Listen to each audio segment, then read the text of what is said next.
Tolong! Tolong! Ada student tak reti. Pilih laptop yang sesuai dengan kos dia. Siapa tu?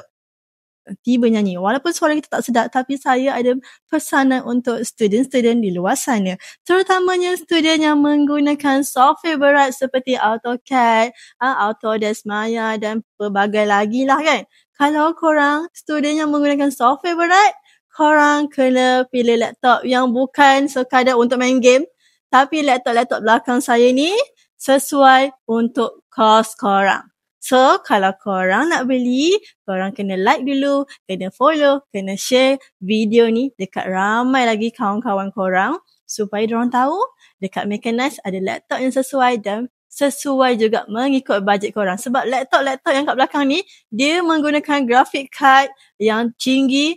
Okay, sesuai sangatlah untuk kos korang.